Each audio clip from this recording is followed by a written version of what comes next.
So are we experienced caravanners or relatively newbies? New. New. Yes. Are you happy with levelling and sighting your caravan? Is that something you go, or you Should be, yeah. The main one is if you pull up to sight, so imagine you're on the back of a car now, you pull up onto your pitch, you're looking at the level left to right. So if you're off, so if you're leaning to the one side, the way to level that is some wood underneath the wheels. A lot of people will tell you you can do it off the legs, but the legs are more designed to stabilise the caravan rather than actually lifting it up. So when you get there, look at it, spirit level's quite a good thing just to pop on one of the flat sides or even on the flat edge of one of the windows, see where you're off.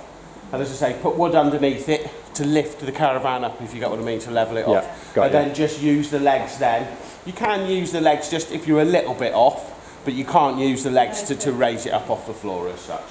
And then obviously, once you've got it off the car, then front to back is all done off the jockey wheel then. Right. Yeah, so left to right underneath the wheels, front to back is all done off the jockey wheel too. Obviously, once you've got it level and you're happy, you can wind the legs down.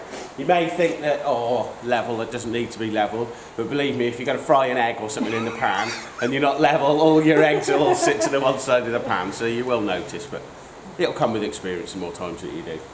So, other than that, I'll literally talk you around all the features of the exterior, and then we'll do everything on the inside as well. If you've got any questions at any point, please feel free to stop me. The main thing of today is I'm not going to make you an expert in using your van, but I want to give you enough basic knowledge so you can go out and start enjoying yourselves in it without fretting and worrying, knowing that at least if you can get your fridge on, you can get heating hot water and you can use the cooker, I'll be a happy man today.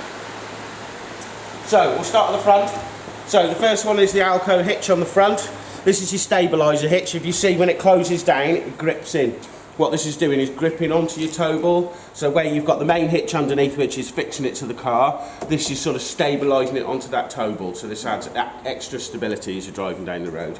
So we've got your stabiliser hitch, your main hitch, and then your breakaway cable underneath here.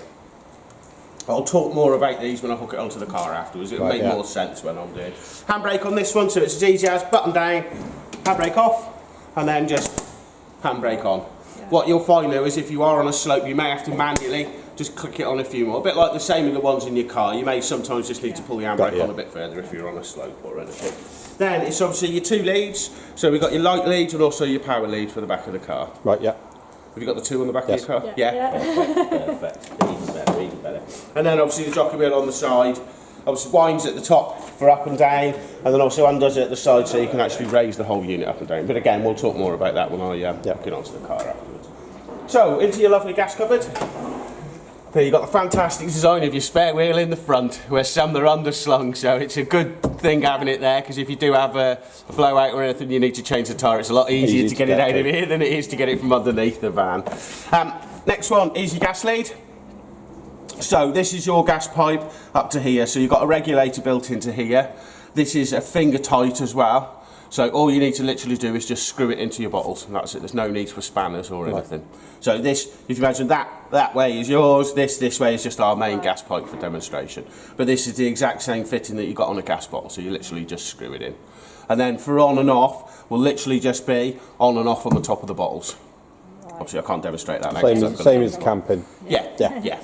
But this is set up for the propane, so the red bottles of Cala. So I don't know what gas you were thinking about using. Is that the red one? I think we've got a red one that your dad's given us, hasn't he? Yeah, perfect. Blue. Oh, is it? We've got a blue one. I think it is. All it is it's a different fitting on here for the red to the blue. The main difference between the two, we sort of call the blue, which is butane, a summer gas. Yeah. Because if you ever go out any time near winter, you'll find them bottles will start freezing up. Where the Cala, the red bottles, will all year round. Not a problem, and they burn hotter as well. So you said you were about getting one of them. Yeah. So do you want me to leave that one on there so you can use it on the red bottles rather than the blue? Well, the one we've got is a clip on top, isn't it? Yeah, that's the blue ones. They are. That's what we got then. Yeah. Is that what you want me to get the fitting on so you can use it on the on the butane? On these other ones. Yeah, but the other one we got is a full bottle. I'll leave you. Yeah. We'll sort that out afterwards. We'll sort that out afterwards. But yeah, as I say, so for your bottles on and off, depending on what bottles you've got, it's either a little tap on the coupling on the top, or just swizzle it on the top, and that's how you switch your gas on and off inside. So, come round the side. First one, your legs. So your two front legs are both on the sides of the caravan. So obviously this on this side and then the same on the other. Yeah. So this is your water inlet. Obviously the Akerol's mine, Yeah. but everything that you see here is yours. So that's your water pipe with a pump on the end, and this is how you attach it. All it is some little plastic catches. You just lift them up, and then it just pops off, as easy as that.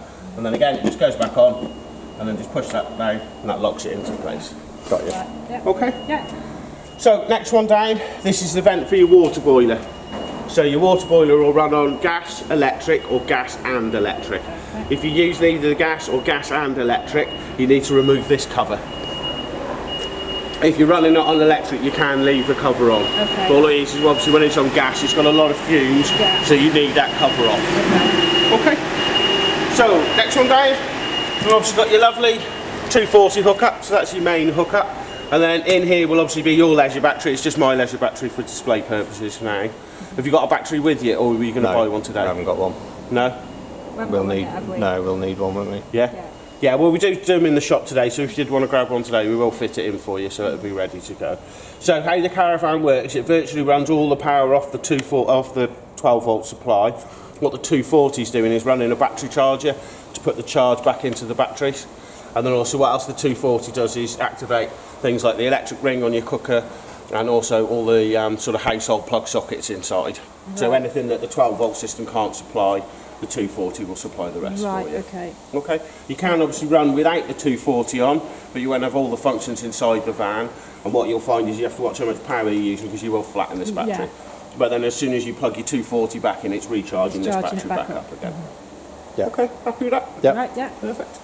It charges off the car as well, doesn't it? Yes, yeah, when Yeah. you're driving down the road. Yeah, as long as you've got the 2 leads plugged in at the front, it's the white lead that does that, so that it'll send some power from the alternator to charge this up as Yeah. well as you're driving along. So, next one down, we've obviously got your lovely fridge vents here. I've got your fridge running on gas at the minute, so there is quite a lot of heat coming out of that side, but even if you've got it on electric, it will pump out heat out the back.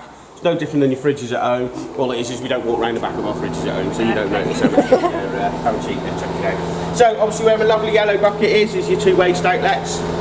So that's the waste outlets for your kitchen sink, and also your shower and your sink in the bathroom as well. Yeah. So, toilets.